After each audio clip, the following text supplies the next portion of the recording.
Hey, good day everyone. So we are the students from Mechanical Engineering studying in University Malaya. So our group mate is first Ong Zheng Yang, second is Won Zi, and third Eng Xiangren is me. So currently we are taking one course which is called Fundamental of Electrical Engineering.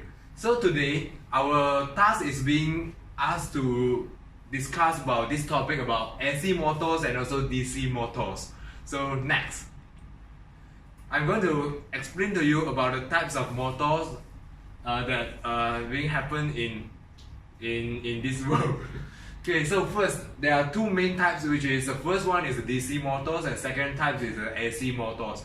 But there are three types of DC motors, which is brushed DC motor, brushless DC motor, and also the steppers.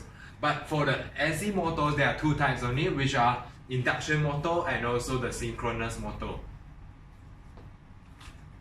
Next, this is how does AC motors work. So first, there are actually two pairs of electromagnetic coils are energized in turn by an AC supply. Each pair is wired in series and energized together. But the current in each coil doesn't on and off abruptly, but rises and falls smoothly in the shape of a sine wave. And as the coils are energized, the magnetic field they produce between them induces an electric current in the rotor. And this current produces its own magnetic field that tries to oppose the thing that causes it. The magnetic field from the outer coils causing the rotor to turn. And the rotating magnetic field makes the rotor spin in the same direction and theoretically at almost the same speed. And here comes the applications of the AC motors. If we intend to vary the rotational speed, we will need to have a frequency converter, which makes the selection process harder. And next, they are suitable for projects where a stable motion and fixed speed are not required. They are not suitable for applications that require very low speeds, and if your application demands the highest performance and top output, alternating current motor will be a good choice. And there's one example I will give you here about the application of AC motors is the industrial machinery, such as the thread winding machines. So this application actually require a continuous motion and also low torque. Since industrial currents are used, alternating current motors are chosen in order to simplify this type of machinery and resulting in the use of less components. Next is about the controlling AC motors. So theoretical speed of the rotor is in an induction motor depends on the frequency of AC supply. Increase or decrease the frequency of AC supply using a variable frequency derived, which is this thing. So next, I invite my next member, which is Ong Zheng Yang, to present about the brushless DC motor. Okay. Hi, I'm Zheng Yang. So I'm going to talk about brushless DC motor. So the diagram on the left is the simple diagram of the brushless DC motor, and on the rotor is the permanent magnets which rotates, which rotate according to the electromagnetic flux. So the coil is fixed in place on the stator, and a computer connected to the high power transistor is used to charge up the electromagnetic as the shaft turns. So to achieve a rotation, we can change the direction of the magnetic fields generated by the surrounding stationary coils. Yes, next. So I want to talk about the application of this motor. So this motor is usually used in modern device where low noise and low heat are required, especially in devices that run continuously. For instance, is washing machine, air conditioners, and also fans. So This motor is also used in the case where a change in the control program resulted in a large jump in rotational speed is required. For instance, the machine is vacuum machine. Yeah, next. So I would like to talk about how we control this motor. So we use back EMF, which we also know as BEMF, for determine the location of the motor's rotor, the motor rotating part, which with respect to the motor stator, which is the permanent magnet. So no, it's the coil. Sorry. So we control using a microcontroller or using microcomputer, a digital signal processor, or a dedicated driver IC. So to control the rotation, we adjust the magnitude and direction of the current into this coil. And next. So this is an example. This is one example of the control, which is known as 120-degree conducting control.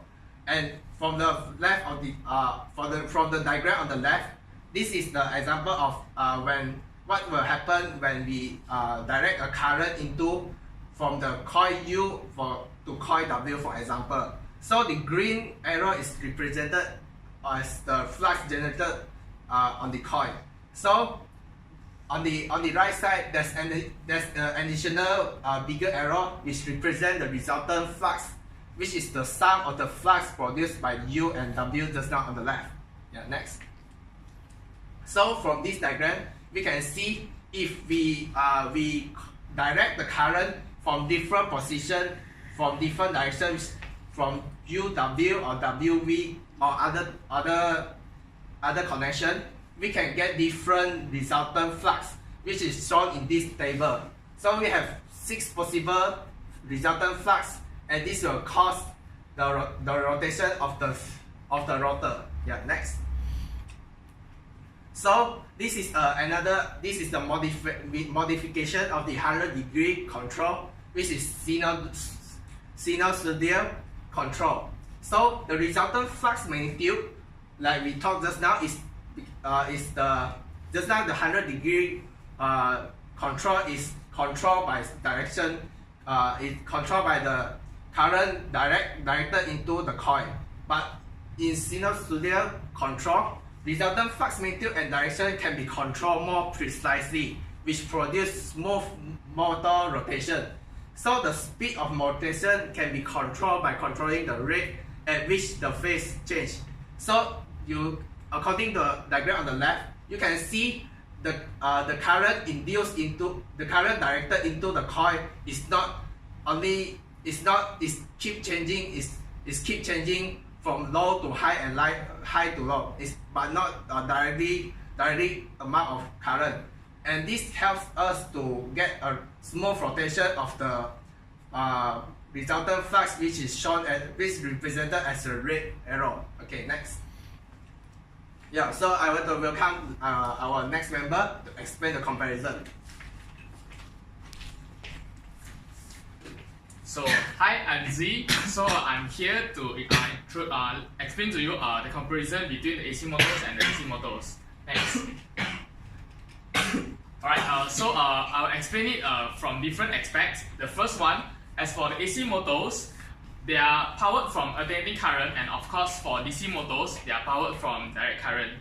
Second one is, for AC motors, they can be either in single or 3 phases, but as for DC motors, they are only single phase.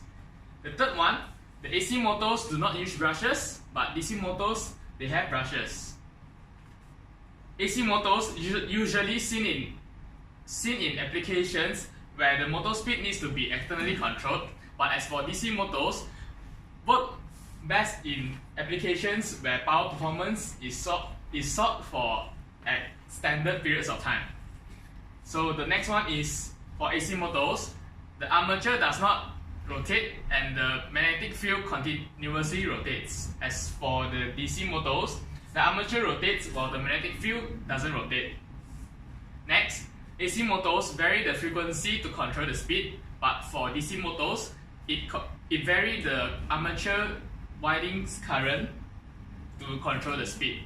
And for last one, AC motors require effective starting equipment to start operation, and also for DC motors, it is self-starting and also requires no external equipment to start operate.